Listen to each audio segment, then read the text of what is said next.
Kam jirtu daawwattoota xiyyaati barras viidiyoo biraatii walitti deebineera.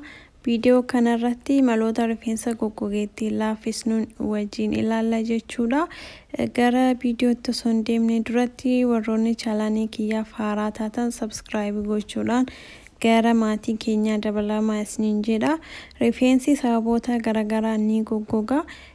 Bishaan ho'aan dhiqachuun akkasumas shaampoo fi koondishinarii yeroo rifeensa keenya dhiqannutti ofitti baay'isu irra deddeebinee ibiddaan kan dhaannu yoo ta'ee fi guyyaa guyyaan rifeensa keenya dhiqachuun wantoonni kunniin halluu rifeensa uumamaa keenyaa waan fixaniif rifeensi akka goggogu godhanii akkasumas qibaatii osoo hin dibatin yeroo dheeraaf turu keessattuu rifeensi keenya nuti Afrikaanonni baay'inaan rifeensi keenya furdaa fi gogaa waan ta'eef yeroo maraa qibaatii dibachuun nu barbaachisaadha.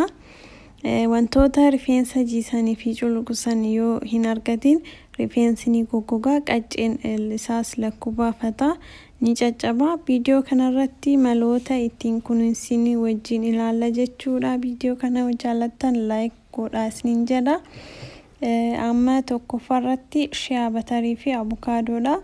Shea batariin keessattuu rifeensa Afrikaanotaaf laaffisuu fi bareedina isaa eeguuf qibaatii filatamaa ta'edha. Avokaadoon rifeensa laaffisuu fi wazii isaa eeguuf kan fayyadudha.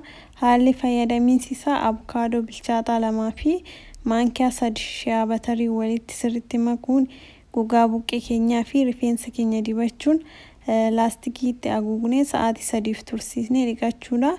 Erga dhiqannee geessinee akkuma jiidhaa jiru sanitti qibaatii dibachuun akkasitti dhiisu qabaanna jechuudha. Akka rifeensi keenya laafee bareeduuf gargaara qibaatii dibachuun.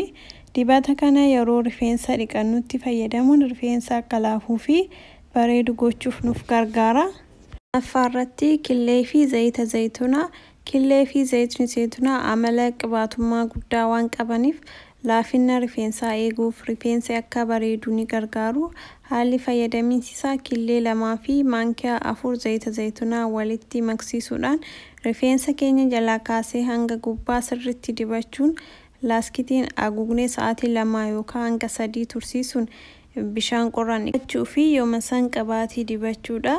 Dibata kana yeroo rifeensa keenya dhiqachuu hirnutti dibatu rifeensi keenya akka hin goggogneef mala salphaa ta'ee fi bareedaa ta'edha. Muuzii fi zayita qobboodha. Zayitni qobboo wantoota rifeensa jiisanii fi laaffisan keessaa tokkodha. Bareedina rifeensaa eeguuf rifeensi akka haaraatti akka biqilu gochuuf ni fayyada. Dabalataan immoo muuziin pootaasheemii fi zayitii uumamaa waan badhaadheef gogaa buqqee keenyaa jiisuuf rifeensa laaffisuu fi cululuqsuuf ni fayyada. Haalli fayyadamiinsi isaa maankiyaa 4 zayita qobboo fi muuzii 2.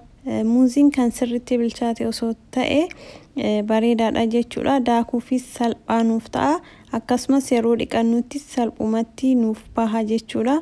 Muuzii shuukkaadhaan bulleessuu yookaan immoo daakneetiniin zayita qobboo sana wajjin walitti sirriitti wal maksiisnee sanaan booda rifeensa keenya sirriitti hanga inni wal ga'utti dibachuudha.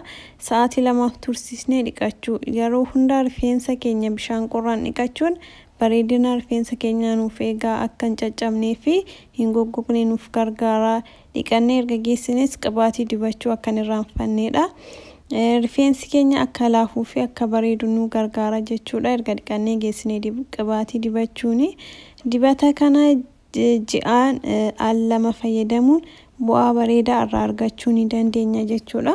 Afaan killee fi yoogartiidha.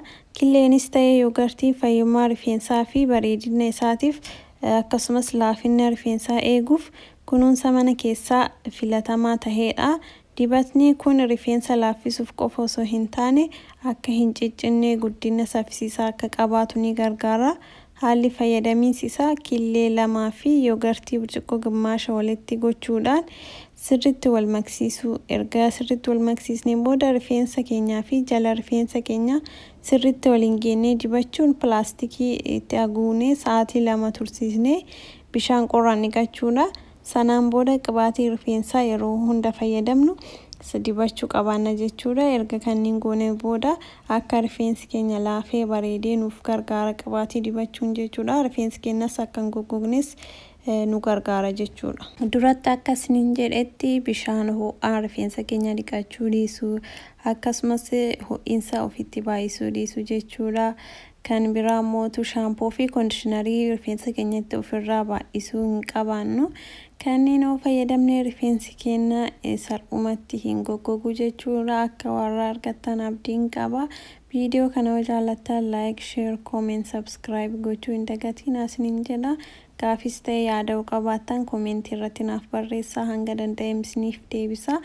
Viidiyoo biraatii walitti deebinutti bakkuma jirtanitti nageenyi keessan isiniif haa baay'atu isiniin jedha. Nagaatti.